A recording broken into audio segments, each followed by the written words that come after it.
Oh, yeah.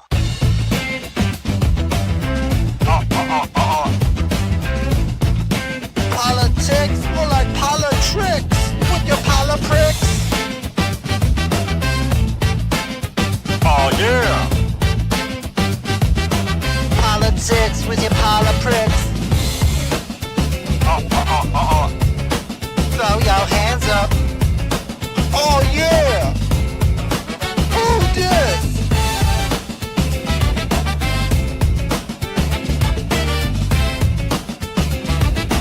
Politics with your polipricks.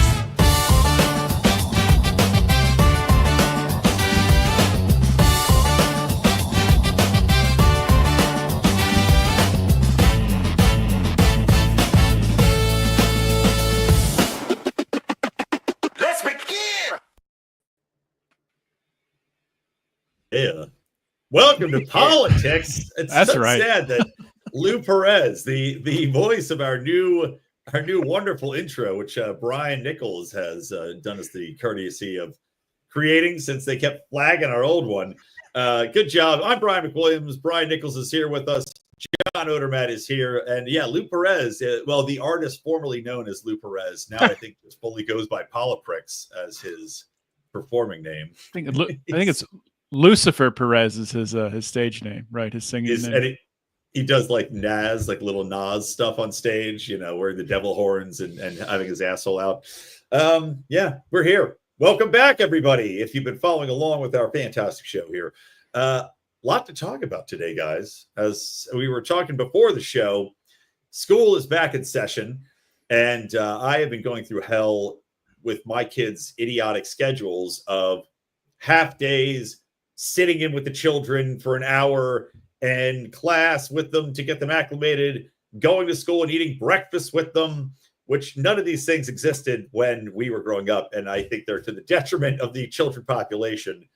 But as weak and women and wussy as the generation of children might become, there is one child who has become an inspiration to the world. And she is a little Scottish lass who stood up for her sister with a hatchet and a knife. You gentlemen know what I'm talking about? This story is wild. So I didn't know the full story until last night. I read it and I can't find the tweet I was trying to find just now before the show. But someone who knows the family, and maybe this is widely known, I'm not sure, but I just saw it, that what had happened was it was this girl's older sister who these migrants were attacking. And then like the wife of one of the migrants grabbed the sister by the hair and was dragging her around. None of this was on video. So it was the little sister of this girl who was getting assaulted that stepped in and said, back up or I'm going to stab you or hit you or smack you in the face with a hatchet. And that's when they started recording. Of course. So, yeah. So it's just, there's so many different directions to take this. I mean, the one thing that jumps out is like, I think it was Angela McArdle that actually tweeted this out. Not this, she retweeted the story, then commented.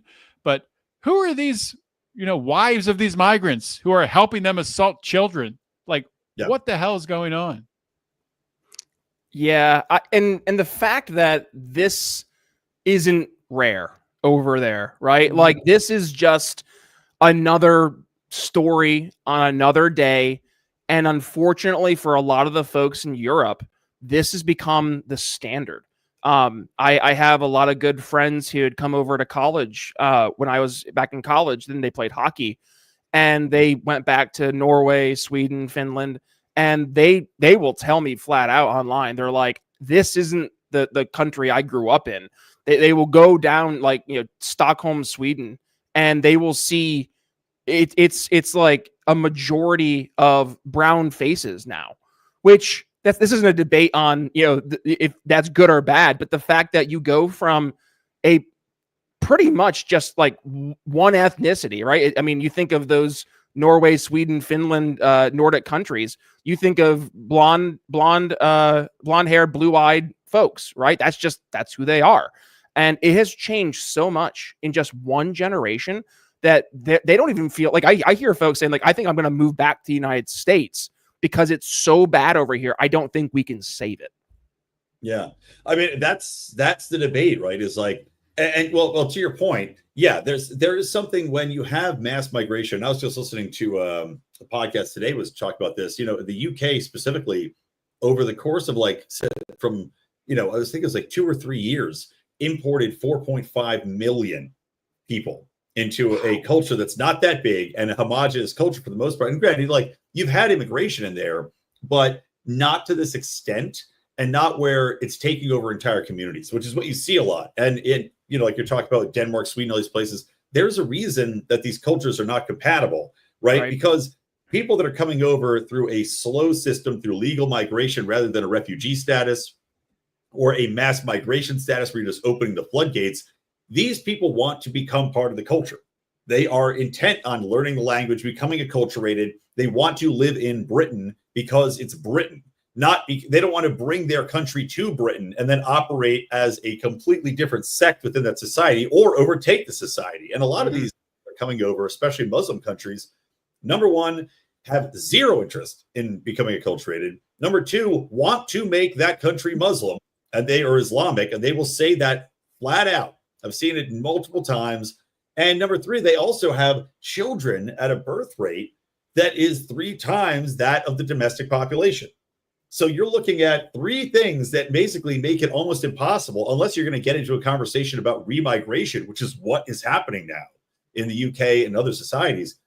Unless you're going to have remigration where you're deporting people like crazy, your society is not going to be able to sustain itself as it was. Your culture will be eroded, it will be erased, and it will be replaced. And unless you start breeding like crazy, which is almost impossible because you're in an economic situation where you're paying for all of these refugees and all of these migrants, you're now being bent over because the global economy has changed so much. You can't make the wage. You're being taxed to death. How are you going to afford 4 children and your house and your bills? There's just no way. It's an absolute assault on the sovereignty of these nations, and it erases what people liked about the cultures. Yeah, and this right here, right? Like this goes to the absolute, just the horrible outcomes of the diversity is our strength mentality. And I think all of us here in the show today, we're all older millennials, right? So we grew up when this was the overarching narrative in academia, in society. I remember in college, you had this mentality just run rampant. No ideas are bad ideas. No cultures are bad cultures. And what ended up, and first you dig into that, right? And you say, okay, well, tell me about white culture. And they say, well, no, that not those folks. Right, yeah. But what happens when you have that mentality, right, is that it will, just in the whole spirit of a political pendulum swinging to the left and to the right, the cultural pendulum to the left, it's going to swing back to the right. And we're seeing that right now in the manifestation of folks like Nick Fuentes, right? Who he just got retweeted or quote tweeted by Scott Adams, the Dilbert guy, who was like saying, hey, you might not like him, you might not agree with him, but he's saying a thing that a lot of the younger voters that are predominantly white in America are either out loud saying now, or they are holding it back, but they're thinking it. And I think what we're going to see, guys, is that as that pendulum swings back, to your point, Bri, I mean, what's the alternative outcomes? And it's this reverse immigration almost, right? Like, no, instead of America first, it's America only. It's us only. And that's going to be the mentality that's going to carry through. And from an empathetic standpoint, who can blame that mentality? Like, if you're growing up in a society where you're told diversity is our strength, and you watch as your culture is destroyed, and you're told that you as a white person, specifically white males in this case, are bad people, then it creates and it fosters this feeling of resentment, of victimhood. And it's only a matter of time before that manifests in either like political outcomes or something else. And that's where things get really hairy. Mm-hmm. Yeah. Something worse. It's seeped into, I mean, both of you talked about, we grew up in this era of diversity, and anything about that diversity is fantastic. We have to celebrate diversity, and it's gotten so out of hand to the extent, and I'm sure you've both seen this in different places and in your different lines of work, but companies that I previously worked for, where if you recommended a new hire and they were hired on, you get like a little bonus. You would get more of a bonus if they were a female, even more if they were a female minority. If it's a white male, you barely got anything. It's like not worth anything to us. So you turn that around and you look at the layoffs that are happening now. Yep. Across corporate America, and it's not really being reported as layoffs because corporations are doing magic with the numbers, as I talked about with my guest this week, Amanda Goodall, the job chick. Go back and check that out if you missed it. But it's essentially blocking a certain segment of the population out of the workforce. Yep. And just like you were talking about, Brian, what's this going to lead to? What do we think is going to happen here? We've already seen it in the last election with Donald Trump, where it's really turning into, instead of a Democrat and Republican party, it's turning into like a male-female party, and like definitely white male all on the Republican side, because that's the only side that isn't 100% against them. Like the left had this initiative when they brought in David Hogg as the vice chair, and whoever the other skinny, gay-looking guy is as the chair of the DNC. We've got to find out how to attract males.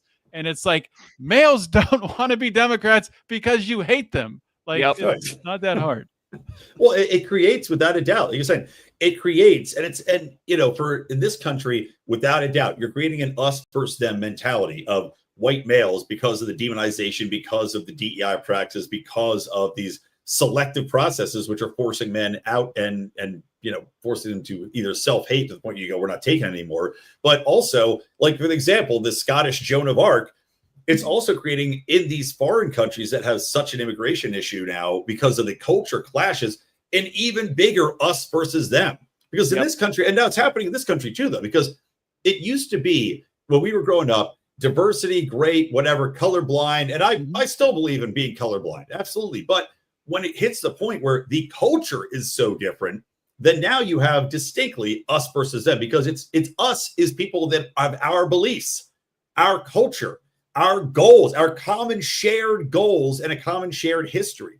And when you import or change those common shared goals, and when you rewrite history, as Democrats have tried to do, like as we talked about this, I'm having Bill Magnus with the 1619 Project myth on my show next week. When you try to rewrite history to demonize the white population and demonize men and demonize, and in Scotland, same thing. You import all of these people that are completely a different culture, a different moral value. That's the biggest thing. A different moral value, like men look at, creating grooming rape gangs that are factually accurate and were covered up by the government in the UK. This isn't us versus them. The only outcome to that, if it can't be solved politically, and at this point in time, it doesn't look like it can be, at least in the UK, and specifically in the UK, when is revolution happening? Like I just tweeted out a poll saying like, which one of these countries is going to have a revolution against their government first? And I put like the Britain, Scotland, and France. Those are the three options. And at this point in time, Scotland went very far left, but this is the people, kind of like the people in Washington, D.C., all the black population that are in the violent communities going, thank God for the National Guard. This is the Scottish version of that. People going, you can paint this however you want. You can spin it however you want. You can tell us that we're being bigots, but we are living in this, and this is a nightmare dealing with this. It has to change, and revolution may be coming for Europe.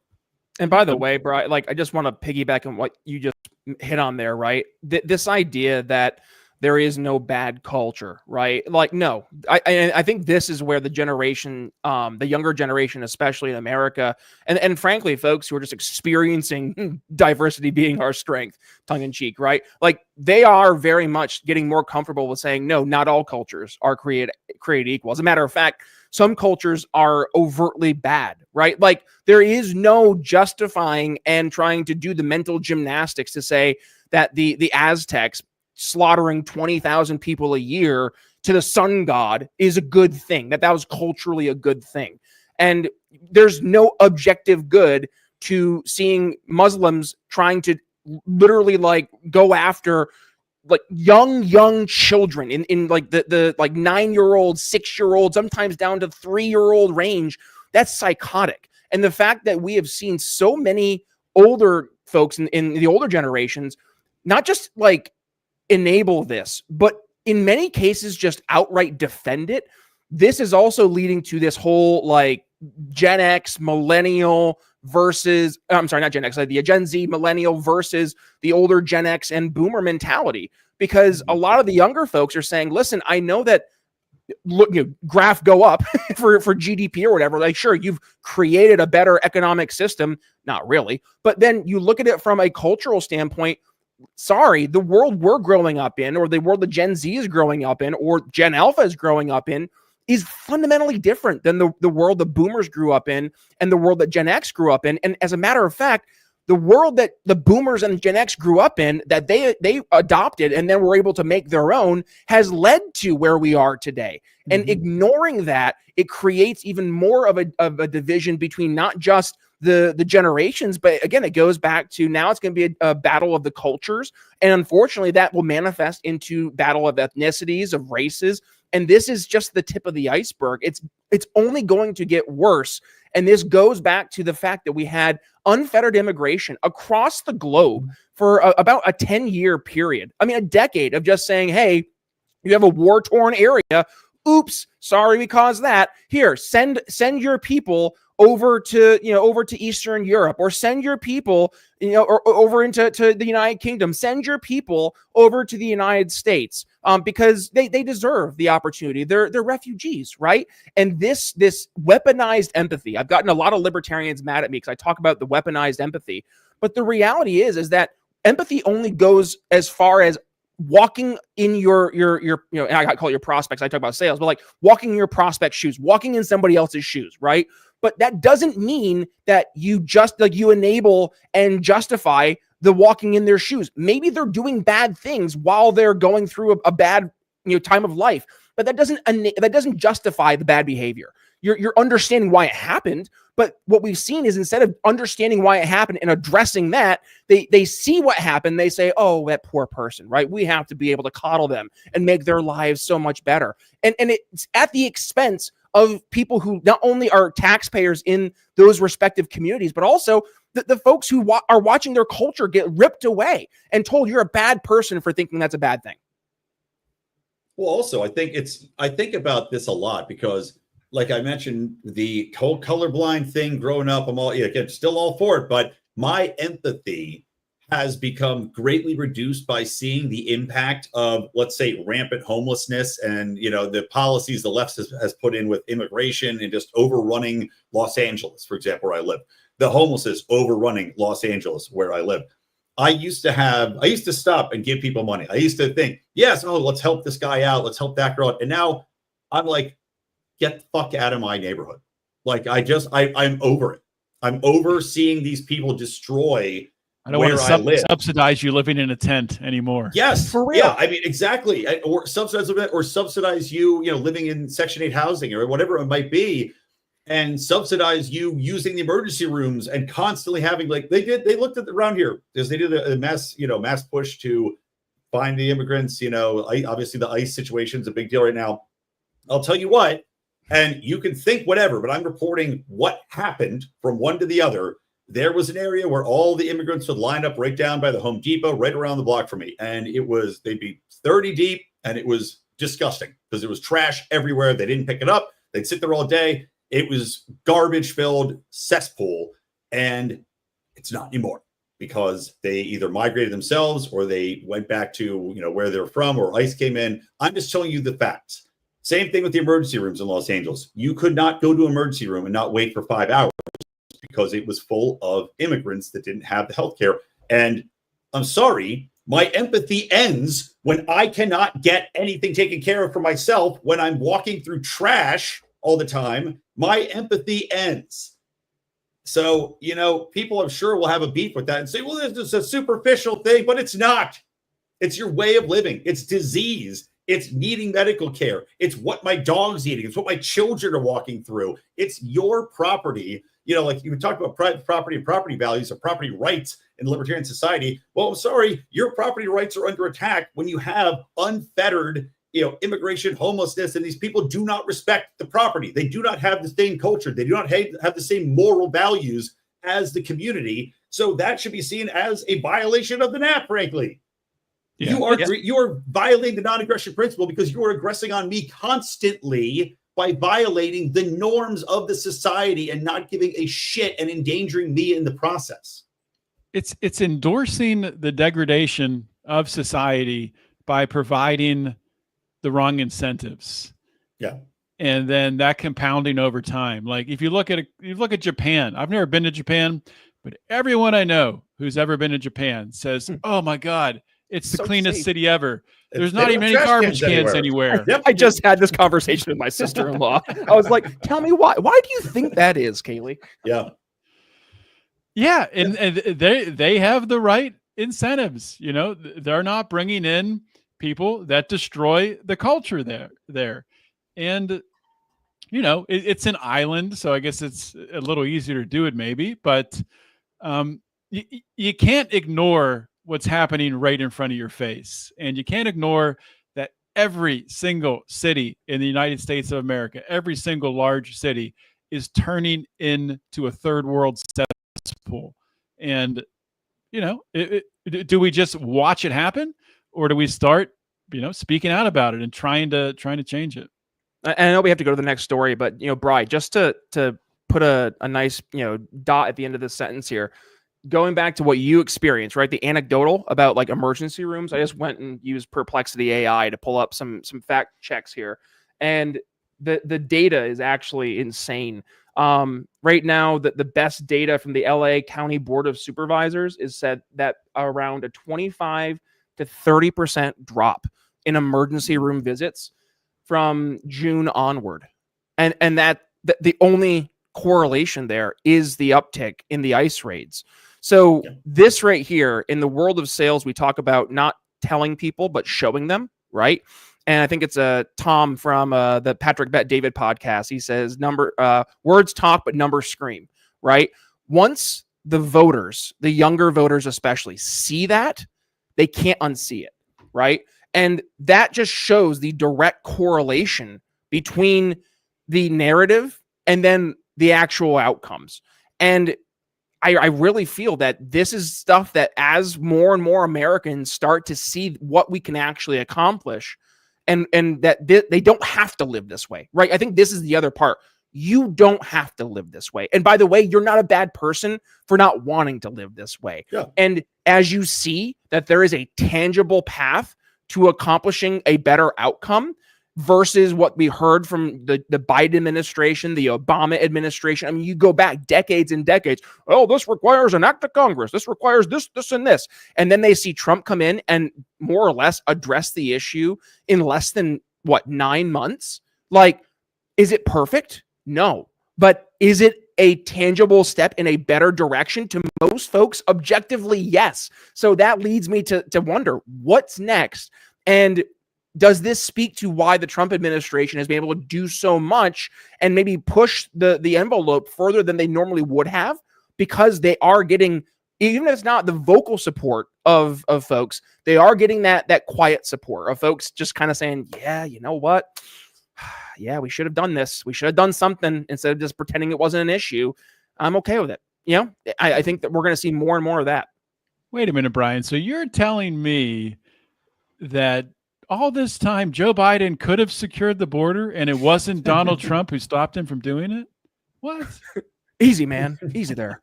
Easy there, you dog-faced pony soldier. All right, moving on to our next topic here. You talk about, we're talking about changes in, I guess, how society lives, what's viewed as acceptable, not acceptable. So the trans movement, which is now, I think, going back, like we said, anything the pendulum swing, it's coming back the other way. But there's still a generation that was brainwashed and cajoled and affirmed into believing that they were in the wrong bodies, that transgenderism was the solution to all of their problems of depression, of feeling awkward in your body, you name it. Transgenderism was the answer. You're in the wrong body. We're now seeing, this has got to be the third, the fourth now, transgender shooter, and specifically who's gone after Catholic school children, which is perverse. Go after children at any level is perverse, but this is obviously a pattern now. And this guy, Robin Westman, I'll share my screen in a second, but again, my computer is being slow and crappy, so I don't want to wreck my feed before I do it. But Robin Westman confessed he was tired of being trans and says, I wish I never brainwashed myself. But at the same time, this is clearly somebody who is definitively mentally unstable, mentally ill, and, is attracted or was attracted to this and affirmed in it. So let me just share this guy's face because it's too soon to make this joke, but I do just want to say he looks exactly like Eric Stoltz in The Mask. I don't know if you guys are familiar with that, but this guy, it's going to take a minute to share my screen here. Do you have a side-by-side? Yeah, you know what? I was going to. Do you? Oh, do you have one? Oh, not side by side, but I have literally the image you're talking about. Okay, here, pull up. Actually, let me share mine first, and then I'll pull it down, and you can share the mask. Okay, I'll get it. God, my computer's so slow. I'm trying to figure out what is causing it. It's got to be some specific program that's just destroying my freaking. It's the New York Post is what it is because I had to close the window. Really? Maybe it's just too many ads, too many cookies. So there he is. Yeah, there he is. So cancer. Yeah, yeah. So this guy, he identified as trans. And like you said, this is a pure psychopath, but it does bring up the question. And I'm seeing all of these people like Brad Palumbo, who I like Brad Palumbo, respect him, gay man, but not trans. But he's saying, well, we can't just say that this is a trans problem because look, the number of trans people that are shooting people is just this minuscule. But okay, well, that might be compared to the overall population. But when you compare the ratio of trans shooters by percent to the overall population, it's like 25 times the amount that a normal population has. So clearly there's something that is going on here with this ideology and with the way in which they have been told and essentially confirmed in their feelings to be filled with hate and told to hate, religion clearly. But for these fuckers to keep going after children is just, okay. So here, go ahead, Brian, share. It's shared. I think you have to accept it. Oh, okay.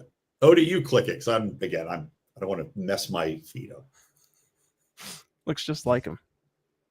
I mean, it really does. It's an uncanny resemblance to the mask. So and he even grew his hair out to look more like him. but yeah, it's a sickness. And, as I had mentioned in my theory, this is a sickness born out of a society that is entitling these people to dive into feelings that are perverse and then writing off their feelings of depression, anxiety, psychotic thinking and being like, well, it's because you're in the wrong body, you're trans. So like, that's going to fix it. When a lot of these people just have severe mental issues and the solution that they're being told is trans. And clearly that's not working. Yeah, and maybe they don't have severe mental issues. I think some of them are just really, they're going through adolescence. They're confused. They're trying to fit in. Becoming trans for a time was like a cool thing. Like apparently with the youths out there, it was on par with being. I mean the ones that are the ones I was talking about, like the violent ones though. Okay. Like because there's all these instances of people, like I said, with severe depression, autism, like all these people that'll get locked in on these certain things that they diagnose and like you're trans. And to your point, a ton of people are just confused adolescents that are unhappy and convinced to. Well, I think this is how a lot of folks, like younger folks specifically, who they just try to find their group, right? Like I mean, think back to when we were kids. It was the weird goth kids, right? Like that's who it was. I mean, think back to Columbine. It was the two weird trench coat wearing guys, right? And that became like the narrative for 10, 15 years of that's who your school shooter is. Like they made a joke about it in Billy Madison, right? Like, oh, I'm glad I called that guy, right? But then you fast forward to today, and it's less the weirdo goth kind of culture, and it's now more of this trans culture, and it's manifested in more or less the same types of ways, and it's gotten more and more progressively worse, I would say, because of the advent of the internet. Instead, you used to be like, oh, I'm a weirdo amongst my weirdos in my school, and that's pretty much where it ends. Now I'm a weirdo amongst all of the weirdos, both in my state, in my country, in the world. So you're getting the worst of the ideas, but it's spreading at a rate that you would never have seen back when we were kids. So it's obviously manifesting in not good mental outcomes. And I think this goes to, they're mostly confused adolescents. But like when you start to add in stuff like gender identity, and you start adding in the idea that, oh, don't worry, we're going to actually validate these ideas. And as adults, give children access to try to attempt to change their own biological gender based on vibes and feelings when they're a kid. Like, no, that's insanity. Yeah, that's what makes it 100 times worse than it's enabled than the goth thing, because they are, changing their actual, body, or physically doing it, or chemically through chemical castration. But with goth kids, like, I mean, I don't know if you guys had the same experience, but goth kids growing up, they never always traveled in groups. You'll never see just like one goth kid walking alone. It was always like 4 or 5 traveling in a pack of goths. But a lot of them turned out totally normal. You've talked to kids who were goths growing up, you'd have no idea. Gaggle. A gaggle of goths. Yeah. Well, yeah, exactly, Odie. They would travel in packs. And this is the isolation that's possible with the internet as well, because kids, like the nerdy kids would have the nerdy kids growing up. You'd have your friend group, and there was an accountability. Even if you guys were outcasts, you were the outcasts together. And now with the internet, you are just isolated. The ability to go within yourself and become completely isolated with an online group is there. And validated. Exactly. And validated. But you had nobody that would hold you accountable that was left behind. Let's say you did something this horribly. You would in the past, because you had friends that cared about you, that you respected, and you wanted to think well of you, you would be like, I can't go shoot up a bunch of children, because all of my friends will be like, what the fuck, Jim? Like, what? That check is important in your brain.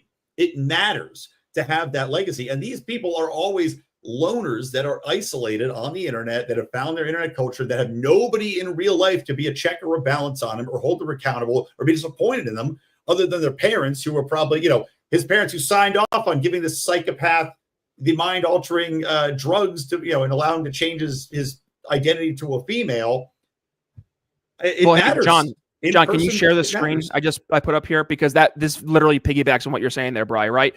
And then you top it all off. And so the Daily Wire just released this hidden, or this exposed footage from the American Medical Association, which more or less is a quasi-governmental entity where if you want to be a doctor in America, you have to be part of the AMA. And they're going out on this web call that they had, where they're basically saying, no. Not only is there no issues with transitioning children, but they're saying it's entirely reversible, right? Like this is insanity. Yeah, they're talking about puberty blockers being reversible, and they're citing these radical trans activists. And when you have the experts, and this is literally what we saw in COVID, right? When you have the expert class who you're constantly deferring to for these medical decisions, and it gives parents both the comfort, but also kind of the push to affirm what their kids are saying, because number one, well, I'm having all these medical people who they go to school and they look at this stuff, right? Like they're telling me this is okay. And they're telling me the alternative is that my kid's going to kill themselves. So what's the better option? Yep. Yeah. What's the better option? Do I give my kids what I'm being told by the experts is reversible puberty blockers or transitional care when they're kids, or do I have a dead kid?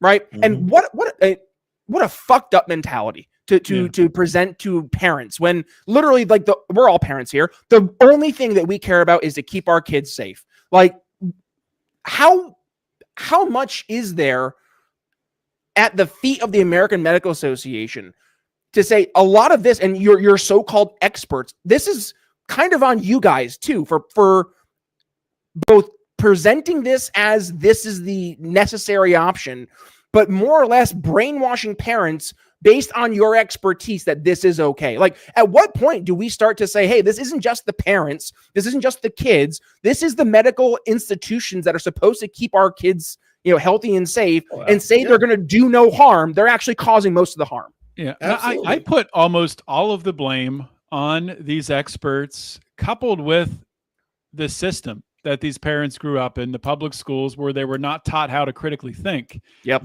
And yes, of course, Be a the good parents, little test taker. Of course, the parents share blame in this, but I mean, they to an extent are a victim of it as well. And it's kind of. I guess it's easier for me to think of it that way because I know people, personally in my life who, their parents and, they have a trans kid, and you kind of like walk through like, how did this happen? I know these people are, smart, caring people. How did they get led down this path? And it's just extremely unfortunate. But to come back to this shooter, so I double checked it, and the shooter's mother worked at this school for at least 5 years, not as a teacher, but as an administrative aide of some kind. So clearly, like this trans, how old was the shooter? Early 20s? I closed my window, but yeah, I mean, an adult age, I believe. So young adult, obviously acting out against his mother, against the religion, that is the faith that his mother had, which kind of brings into question, probably there was friction around, this guy, this trans person getting the drugs, the puberty blockers, whatever. So I mean, that's a clear motive. You see, like yesterday, the chief of police comes out and says, we don't know what the motive is here. Yeah. We have no idea. I kind of understand that for legal reasons. You can't really say anything at the beginning, but still, clearly there's a motive to find there. But the last thing I do want to say about this, Brian McWilliams, you were there for this. We were up at Pork Fest, and RFK Jr. talked about school shooters, and this when he was running for president, and he said, all the data on these school shooters is there. It's in the FDA, it's not associated with names. It's anonymous. We can, run analysis on all of it and all the drugs they're taking and figure out, are some of these drugs leading, to this violent behavior? Haven't heard anything about that yet. Hopefully he's working on it, but that's definitely something. As soon as I see a school shooting, the first thing I think is, what drugs was this kid on? Yeah, it's the serotonin response inhibitors are a clear link. You hear it all the time after the fact. Nobody brings it up the forefront. Yeah, absolutely. And it's also, you think about, what do you blame the medical associations for? The medical industrial complex. And I 100% blame them for what's going on. I mean, they were captured by the trans industry and the fear tactics used in canceling. So they all went along with it. All the doctors went along with it, even though the evidence was suspect, and now it's been debunked, most of the evidence in the Cass files and the Cass investigation in the UK. And they went along with it because they were afraid of getting canceled. And again, most of these doctors are hyper liberal, just as a fact. So they went along with it because they're in academia and then into medical associations. So they then felt, well, okay, we're doing the right thing. We're on the right side of history. So we're going to push it, even though it's not evidentially backed, even though there's no checks and balances on any of this, even though it's brand new medicine. They'll tell you it's been around and it's proven it's not. We're seeing the outcomes right now. They forced this on parents. The government backed it. Like, this is top down. The government said, we are backing affirmative care. So that now is the weight of government behind it. So I looked at government and the medical institutions for blaming the trans thing, but also to a larger extent, all of these instances of the over medicalization of children is also, you look at the top down cronyism in the government, you look at the incentives that exist between big pharma and big government, you look at the medical associations and the blame that they would take for pushing medicalization of children. And then you also look to the parents and you go, okay, you took the easy way out. And I don't know if this is passed down from the boomers because they had it so easy. And, you have this revolution coming in of technology in different ways and services to raise your kids. And now you get into the television generation and now the iPad generation, where it's so easy for parents not to pay attention to their fucking kids, not to actually know what's going on in their kids' lives, and just to go, all right, we can solve this with a pill. Let's solve it with a pill, instead of actually talking and managing the situation in a hands-on manner and figuring out what's going on with your kid. And maybe it's not a pill that can solve it. Maybe it's that he's isolated, like we're talking about. Maybe your kid resents the shit out of you as a parent, and you're so oblivious to it or so lazy to fix that relationship that now kids get shot up. I mean, there's a lot of elements that go into it, but without a doubt, the government is at the top of the food chain in a lot of this. And I think the technological revolution obviously plays a huge role in it as well. And those two things are a perfect combination to end up in this society where this is happening on a regular basis. Well, and you look at the importance of stigma. I know lots of folks in the liberty movement, they hate the idea of judging people or stigmatizing certain types of behaviors. No, sorry. That is the role. That is why these things need to exist. Because what's the alternative, right? If it's not for social stigma, it turns into government policy. Right. Mm-hmm. So we as a society have gotten so uncomfortable with making people uncomfortable. Right. We've embraced this go along to get along mentality, the live and let live. This idea is so destructive to social order, because then it just turns into a free for all. It turns into this back and forth of, well, how is this impacting you? Why do you care so much? Well, because there's reality, right? And I feel that, as we've seen and it goes back to the internet, right? As the internet became more and more prevalent, it became less of, I'm going to get, maybe one or two people in my community pissed off. Now it's like, I'm going to get 1,000 or 2,000 people pissed off because I say something that, and it turns into a story, right? This whole, I forget the lady's name, but this goes back to the first ever the cancel of this one lady made a joke about going over to Africa. She was flying in an airplane and she had made some off-color joke on Twitter where it was something about not worrying about getting robbed. Getting HIV. No, it's about getting HIV. I remember this story. Yeah. She goes into the plane. She gets in the plane. There was no internet at the time in the plane. And by the time she lands, she opens her phone back up. And it was hundreds of notifications, messages, emails. She had gotten fired. All this shit had happened when she was 30,000 feet in the air. Right. Yeah, and over a dumb joke. Over a stupid joke, right? But then that mentality that goes into the cancel culture we saw over the 10 years there from 2014 to 2024, where you would possibly lose your job over a bad joke. You didn't hold the right position. Oh, you're going to be socially ostracized. And parents, by and large, and again, I'm going to point the blame at the folks who kind of grew up with this technology. It's going to be the younger Gen X and the older millennials, right? It's those folks who not only were using these technologies, but for some reason, don't like disrupting the apple cart, right? They just want things to be nice. They want things to be not confrontational.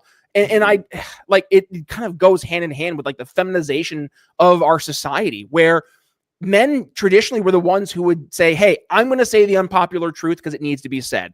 And that has been sacrificed with this more of, we have to understand, this poor person, you don't make those hurtful remarks, right?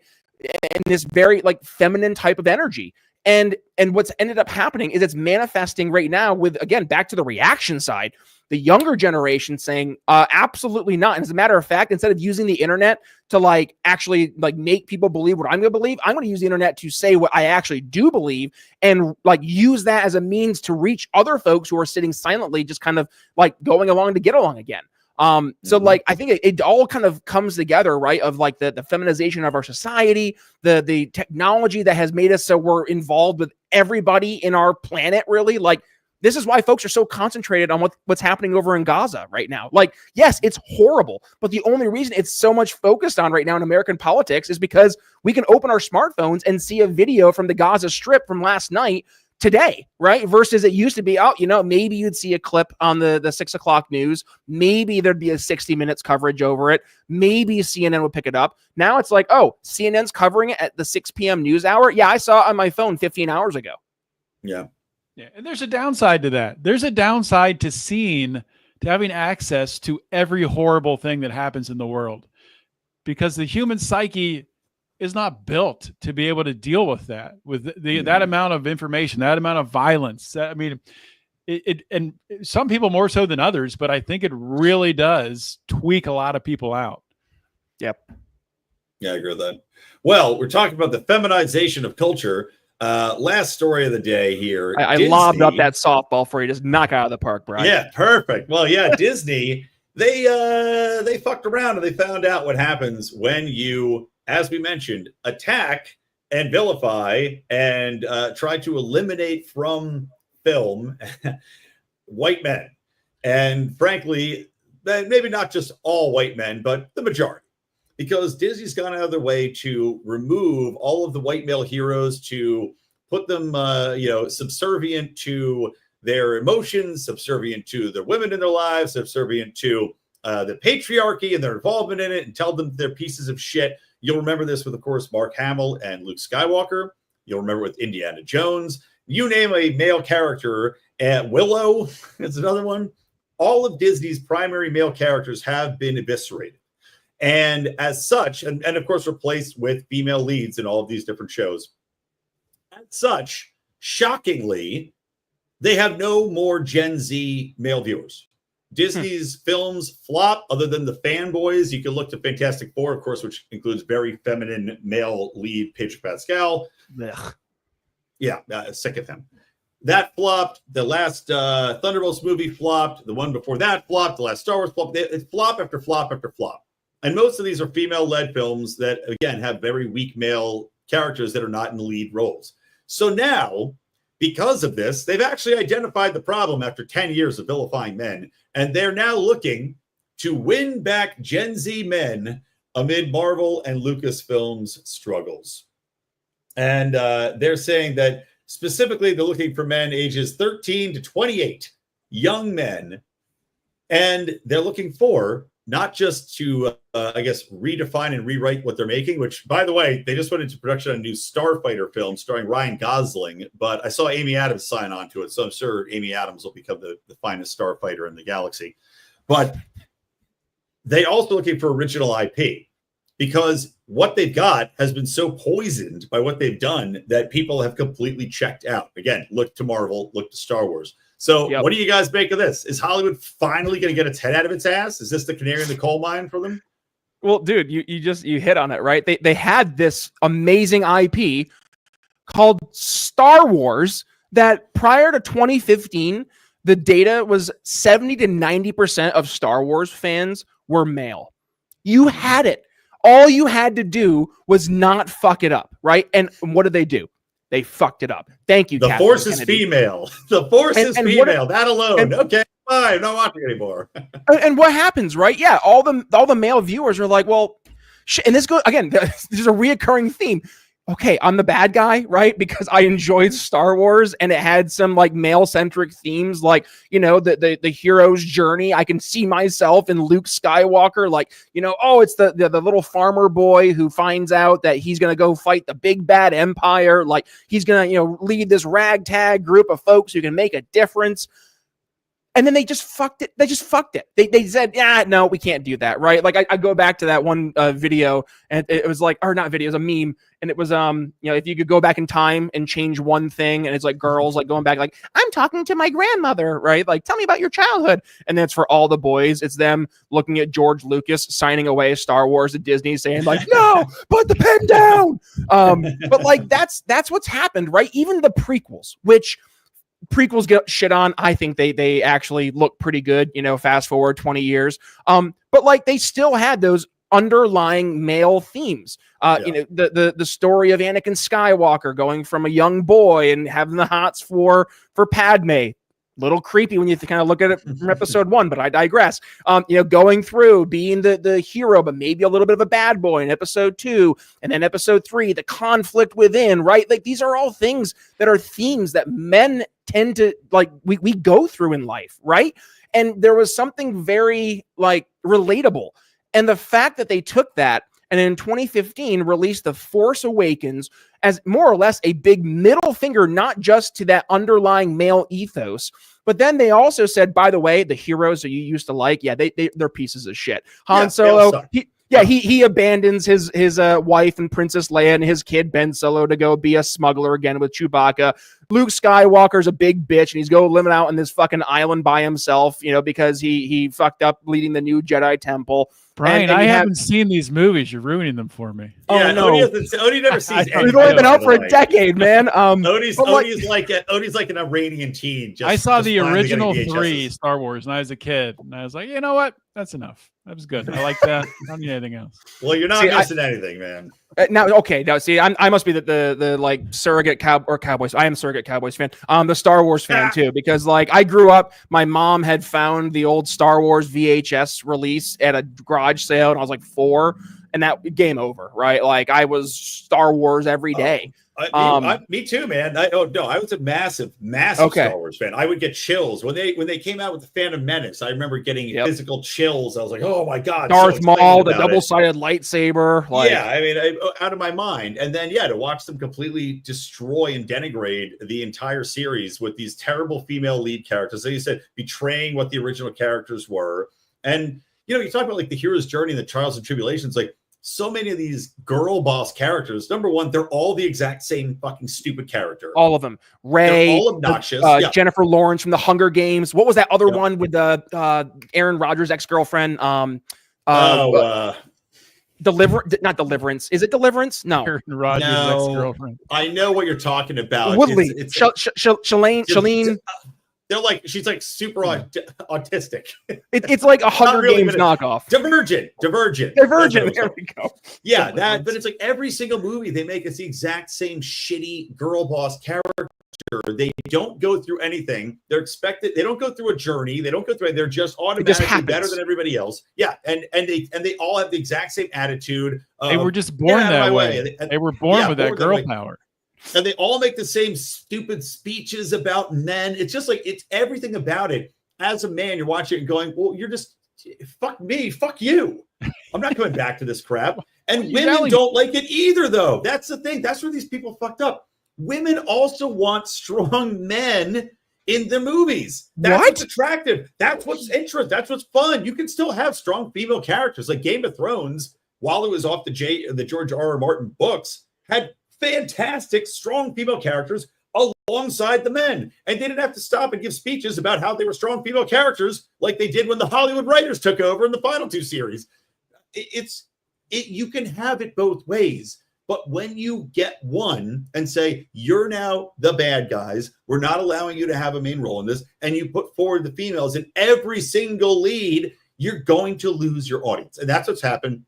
The women didn't follow because women want strong men and strong male leads, and they liked men, the humor of men, the leadership of men, the attractiveness of a strong, manly man is what most women want. You're going to have a subsect of pink-haired, purple-haired dumb fucks that are going to go, yeah, fight the patriarchy, fifth-wave feminism, but that's 10% of the population. That's not paying the box office bills. I don't think it started here, but I think we can definitely see a like progression. But you go back to the sitcom personification of the dad, right? Mm-hmm. Just kind of became this goofball that was there in the house. Mom ran the house, right? Dad was just kind of there. He was there for some comedic relief. Homer Simpson. But by and large, I mean, think of like, Everybody Loves Raymond, Home Improvement, The King of Queens. I mean, just go through the list. Yeah. All the male characters were the comedic relief, the buffoon, and this mentality. It started to. It's like a testing ground. They're like, oh shit, yeah, we can do this. All right, let's move this upstream. Let's bring this into the theaters, right? And what it ended up doing, to your point, Bri, is that not only did it push men away, it pushed women away, because women thought they wanted, and I know this is like opening up a whole other conversation of what women actually think they want versus what they actually do want. Women thought they wanted this. They thought they wanted the girl boss. They thought they wanted the pussy man on the back, the backside of the conversation in the story, like who's that's just kind of when they were on birth control. That's what they thought they wanted. Then when they went off and the hormones changed, then they got Taylor Swift. They were like, oh, I should get engaged to a big burly man and like a Travis Kelce football player. What? Not the soy boy. Yeah, not the what was his name? Timothy Chalamet. I know she didn't date him, but like you're seeing right now this resurgence in a desire for masculine men. And we talked about this earlier with David Hogg, right? When you go from this stick figure of a beta male in the truest like personification of that relative to like the Kelsey brothers, right? Like you got one who was an offensive lineman for the Eagles. The other plays tight end for the Chiefs, right? They're these big burly men. Like there is right now this resurgence to women just being like, yep, you know what? Kind of want that. I don't want the guy who I'm bigger than. Well, and you're also seeing, to talk about our earlier conversation about the mass migration and cultural shifts and like go along to get along. Weak men make hard times. Yep. That is an absolutely true phrase. And I've seen so many women just go, God, can I get a strong man, like on the subway when there's a psychopath jerking off, on my kneecap? Can a strong man come up and help me, please? Can somebody stop? Like, you need strong men. Then that strong man punches that guy in the face, and they put him in prison. And then the strong man gets arrested. Yeah, that's the inversion and perversion of our society. I think that's swinging back as well. Again, in the UK, I've seen it. There was some psycho black dude fully nude on the tube, as they say, just sitting there going like jerking off, and guys go up and like get the fuck out of here. He's like yelling at me, shut the fuck up, shut the fuck up. The black guy's yelling, and they just beat the shit out of him, dragged him off the train. Good. Thank you for being men. Thank you for standing up for the morals of your society and for civil society. That's what men do.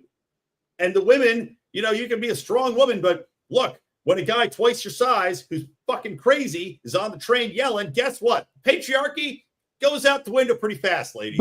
But Brian, let me play devil's advocate though. Take care of that. Because remember that story of, I think it was in New York City. You had this boyfriend, girlfriend. They were coming back from like a night out of dinner, and there's fucking crazy guy in the street. Guy like starts trying to get a little rough with them. Fucking stabs the guy.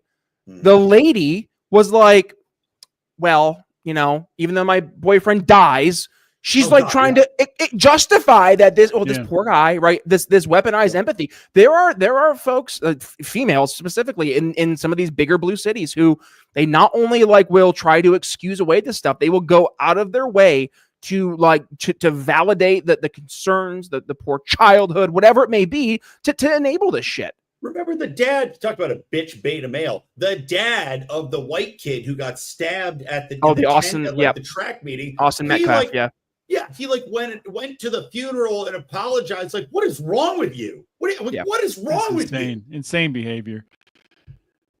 Mentally, I can't even imagine. If something like that happened to me, to have a child killed, and then to be acting that way in front of the media, it doesn't make any sense. Like, you have to have a screw loose to do that. There's compare and contrast. I had on my show a couple of years ago, Jody Plauché, whose dad was Gary Plauché, which from the very famous video of where the guy's being walked through the airport and the guy's at the payphone and he turns around and blows his brains out. Right. Exactly what compare and contrast that. Right. Like, that's a dad, and like that's missing in society. And I think it goes back to all the things we talked about, the social stigma, the fear of, it's society's going to put me away for doing the right thing. I think we're in a reversion to the mean, but I digress.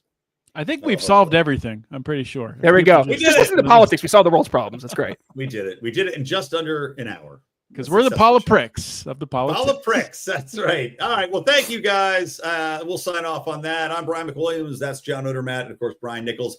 Lou Perez is not here tonight, but you can hear his beautiful voice on the way out. So guys, remember, subscribe. You can subscribe to this show and all of our shows. We have 4 shows on the Lions of Liberty Network plus Politicks every other week.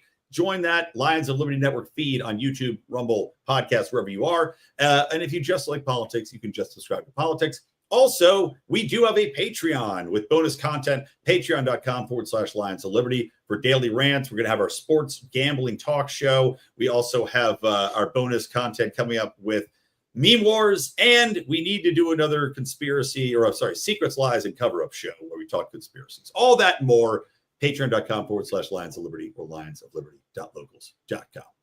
All right. Final words, anybody? Nobody's taking Don't be a poliprick. See ya. Oh, yeah.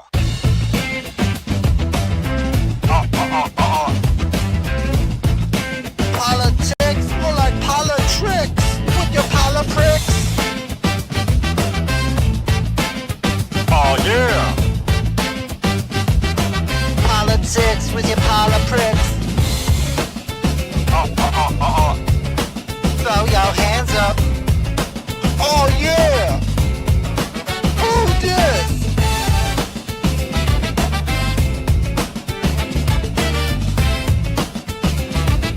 Politics with your polipricks.